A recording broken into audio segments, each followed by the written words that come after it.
네, 오늘의 말씀은 출애굽기 22장 1절에서 15절의 말씀입니다. 사람이 소나 양을 도둑질하여 잡거나 팔면 그는 소 한 마리에 소 5마리로 갚고 양 한 마리에 양 4마리로 갚을지니라. 도둑이 뚫고 들어오는 것을 보고 그를 쳐 죽이면 피 흘린 죄가 없으나 해 돋은 후에는 피 흘린 죄가 있으리라. 도둑은 반드시 배상할 것이나 배상할 것이 없으면 그 몸을 팔아 그 도둑질한 것을 배상할 것이요 도둑질한 것이 살아 그의 손에 있으면 소나 나귀나 양을 막론하고 갑절을 배상할지니라. 사람이 밭에서나 포도원에서 짐승을 먹이다가 자기의 짐승을 놓아 남의 밭에 먹게 하면 그 자기 밭에 가장 좋은 것과 자기 포도원에 가장 좋은 것으로 배상할지니라. 불이 나서 가시나무에 댕겨 낯가리나 거두지 못한 곡식이나 밭을 태우면 불 놓은 자가 반드시 배상할지니라. 사람이 돈이나 물품을 이웃에게 맡겨 지키게 하였다가 그 이웃집에서 도둑을 맞았는데 그 도둑이 잡히면 갑절을 배상할 것이요 도둑이 잡히지 아니하면 그 집 주인이 재판장 앞에 가서 자기가 그 이웃의 물품에 손댄 여부의 조사를 받을 것이며 어떤 잃은 물건 즉 소나 나귀나 양이나 의복이나 또는 다른 잃은 물건에 대하여 어떤 사람이 이르기를 이것이 그것이라 하면 양편이 재판장 앞에 나아갈 것이요 재판장이 죄 있다고 하는 자가 그 상대편에게 갑절을 배상할지니라. 사람이 나귀나 소나 양이나 다른 짐승을 이웃에게 맡겨 지키게 하였다가 죽거나 상하거나 끌려가도 본 사람이 없으면 두 사람 사이에 맡은 자가 이웃의 것에 손을 대지 아니하였다고 여호와께 맹세할 것이요 그 임자는 그대로 믿을 것이며 그 사람은 배상하지 아니하려니와 만일 자기에게서 도둑 맞았으면 그 임자에게 배상할 것이며 만일 찢겼으면 그것을 가져다가 증언할 것이요 그 찢긴 것에 대하여 배상하지 아니할지니라. 만일 이웃에게 빌려온 것이 그 임자가 함께 있지 아니할 때에 상하거나 죽으면 반드시 배상하려니와 그 임자가 그것과 함께 있었으면 배상하지 아니할지니라. 만일 새낸 것이면 새로 족하니라. 아멘. 네, 잠깐 기도하겠습니다. 아버지 하나님, 오늘도 하나님의 말씀 의지하며 하루를 살아가기를 원합니다. 말씀으로 인도하여 주시고 하나님의 음성 늘 듣는 그 복을 내려 주옵소서. 감사드리며 예수님의 이름으로 기도드리옵나이다. 아멘. 네. 사회법이 계속 이어지고 있는데요. 이번에는 죽는 문제가 아니라 손해를 끼친 경우를 다루고 있습니다. 여기에도 동해동형법이라는 그러니까 똑같은 해와 똑같은 어떤 그 것으로 갚는 그런 법이 적용되는데요. 5절이 전체 좀 기준점이 되는 그런 말씀입니다. 5절에 보면 어떤 사람의 가축이 남의 밭에 가서 피해를 끼치게 되면 자기 밭에 가장 좋은 것으로 배상한다. 이게 이제 원칙입니다. 그러니까 이제 어떤 그 이제 열매를 이제 손해를 끼치면 그 열매로 갚는데 가장 좋은 것으로 갚아야 된다라는 거죠.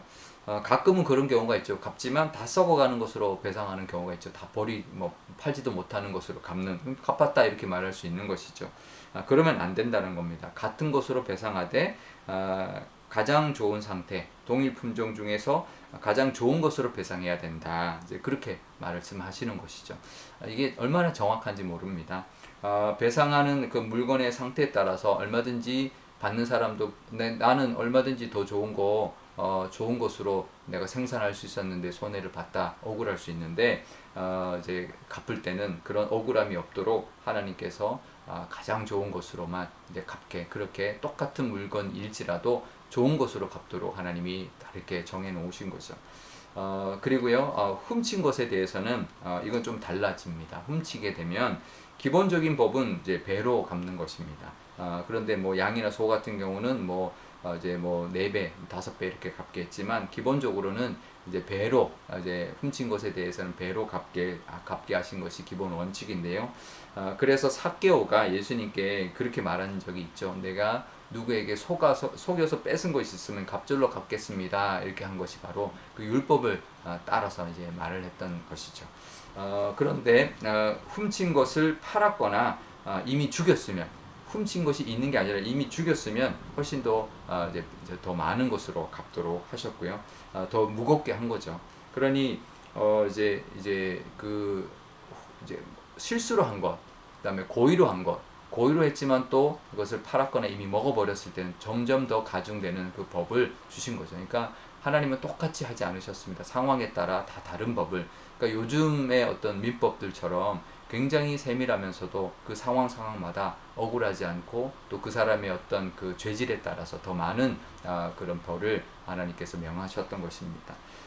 우리가 그럴 수 있죠. 사람이라는 것은 이제 실수할 수 있습니다. 실수로 뭐 상대방에게 해를 끼칠 수도 있고, 뭐 실수로 정말 돈이 없어서 이게 어떤 것을 좀 훔칠 수도 있고 그렇습니다. 하지만 그것이 얼마나 고의성이 있느냐, 또 얼마나 악하냐에 따라서 하나님께서 더 크게 보신다라는 것을 말씀하고 있는 거죠. 우리도 그렇습니다. 우리가 뭐 그럴 때가 있죠. 뭐 훔쳤다가 뭐 들키면 그냥 주면 되지. 이 말이 안 되는 거죠. 안 들키면 그냥 내 거고 들키면 주면 되지. 이거는 말이 안 되는 거죠. 배로 갚아야 되는 거죠. 우리도 요즘에 뭐 그런 게 많이 있습니다. 뭐 특별히 뭐 인터넷 상에서 모함을 하거나 뭐 거짓 정보를 올려서 사람들을 곤란하게 하거나 이제 그러면 뭐 아니면 말고 아니면 그냥 미안하다 그러면 끝이고 이렇게 이제 할 수 있다라는 거죠. 그게 아니다. 이제 그래서는 안 된다. 그것은 더 나쁜 것이다라고 분명히 하나님이 말씀하고 있는 것입니다. 그래서 하나님께서 어떤 그 현상은 같아도 그 사람의 의도에 따라서 그 사람의 그 뒤에 행동과 죄질에 따라서 다른 그런 벌을 명하고 있는 것입니다. 이 말은 뭐냐면 우리가 행동할 때 남에게 피해 줄 것까지도 생각하고 행동해야 된다는 거예요. 내 마음대로 하고 뭐 네가 피해 보든 말든 뭐 아니면 그냥 말고 이제 그렇게 해서는 안 된다는 거죠.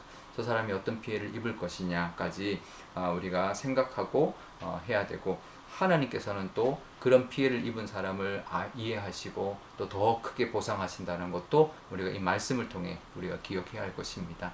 우리도 억울할 때가 있죠. 정말 그냥 똑같은데 뭐 그러냐, 너는 왜 그런 특별하게 뭐 괜히 그러냐 이렇게 이야기할 수 있지만 하나님 그렇지 않다라는 것을 우리가 알아야 합니다. 하나님께서 다 아시고 더 큰 보상으로 갚아주신다는 것을 믿고 하나님만 바라보실 수 있기를 바랍니다. 그러면서 10절부터는 다른 사람의 물건이나 가축을 맡았다가 죽거나 상하거나 도둑 맞았을 때의 경우를 말하고 있는데요. 맡은 자의 잘못이 없을 때가 있습니다. 뭐 도둑 맞았거나 뭐 짐승이 와서 이제 잡아갔거나 그랬을 때는 책임을 지지 않도록. 근데 아무도 본 사람이 없으면 그냥 하나님 앞에 내가 내 잘못이 아니다 라고 맹세하면 그것을 갚지 않도록 하나님께서 막아주셨습니다. 맡은 자의 잘못이 있으면 책임을 져야 하지만 잘못이 없을 때는 책임을 지지 않도록 법으로 막아주신 거죠. 만약에 맡았다가 어떤 손해를 이제 끼쳤는데 자기 잘못이 아닌데도 그걸 갚아야 한다면 아마 아무도 안 맡아주려고 그럴 겁니다. 그러면 이게 서로가 서로를 돕고 살아가는 그런 이제 그 관계가 형성이 되지 않겠죠. 그러니까 하나님께서 맡되 책임지고 우리가 맡아서 잘 감당하지만 또 어쩔 수 없이 손해 본 것에 대해서는 갚지 않아도 되도록 하나님께서 보호해 주시는 그런 세밀하신 하나님이라는 거죠. 이 말은 함께 살아가는 공동체, 서로가 서로를 믿고 또 돌보고 서로를 믿어주고 그런 공동체를 만들어서 살아갈 때 그것이 가장 이제 기쁘고 행복한 그런 복된 공동체가 될 수 있기 때문에 하나님 법으로도 그렇게 정해 주신 것입니다. 우리도 우리의 믿음의 공동체뿐만 아니라 우리가 있는 공동체에 하나님의 법을 만들어가고 하나님 주신 그 은혜를 끼치며 살아가시는 그런 공동체로 역할을 잘 감당하는 그런 저와 여러분 되시기를 바랍니다. 우리 오늘 기도할 때 이렇게 기도하면 좋겠습니다. 먼저 우리도 하나님께서 분명히 그 고의성 또 그다음에 또 어쩔 수 없는 실수를 하나님이 아시니 우리도 사람에게 그 사람의 실수나 또 고의성을 우리가 잘 분별해서 대할 수 있도록 우리가 기도하면 좋겠고요. 나의 어떤 억울함도 하나님이 갚아주시고 다 아신다라는 그 믿음으로 하나님 앞에 나아가는 우리가 되게 달라고 기도하면 좋겠고요. 또 아름다운 믿음의 공동체, 또 서로를 신뢰하는 공동체를 통해서 정말 아름다운 하나님의 나라 같은 그런 세상을 만들어가는데도 우리가 쓰임받게 해달라고 기도하면 좋겠습니다. 또 오늘 수요일입니다. 선교사님들 위하여 기도하면 좋겠는데요. 하나님이 없는 세상은 악해질 수밖에 없는데 그 땅이, 우리 선교사님들이 가 있는 땅이 정말 서로가 서로를 믿어주고 또 서로를 위하여 정말 또 실수도 품어줄 수 있는 그런 아름다운 하나님의 나라를 만들어가고 하나님의 구원이 그 땅에 임할 수 있도록 선교사님들과 사역을 위해서 하나님께서 지지해달라고 기도하면 좋겠습니다. 제가 기도하겠습니다. 아버지 하나님 감사합니다. 여러 가지 법들을 하나님 말씀하고 계십니다. 그 기본 원칙, 하나님 고의성과 실수를 하나님 구별하여서 하나님께서 또 지켜주시고 또 그 이상으로 또 벌을 주심으로 나는 깨닫게 해주시는 그 하나님의 은혜를 보게 됩니다.